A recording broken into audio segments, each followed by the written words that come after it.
Hi everyone, welcome to our course on Solidity. So Solidity is a programming language specifically designed for Ethereum virtual machine compatible blockchains. We are going to use Solidity to develop smart contracts, and it's used by many blockchains. We are going to start our Solidity course by teaching you guys the Remix IDE. So Remix IDE is an online IDE where we can develop smart contracts, test them, and even deploy them. Remix IDE will be our practice place, and we are going to practice what we learn on the course on Solidity so that we can have a fundamental understanding and the learning of the course. So don't forget to study and practice at the same time.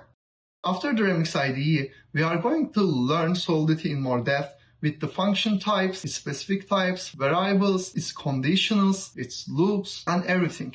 We are going to get in details like events and modifiers which are specific to Solidity. Again, Solidity is developed for smart contract development, so you are going to see it's kind of like JavaScript, it's kind of like C++ and other languages, but its main purpose is to develop smart contracts, so the functions and everything designed based on that. So, thank you very much for listening to me on this video. And don't worry, Solidity is a very easy to learn language, and I hope you are going to have a great time on our course. Again, thank you very much and see you in the course.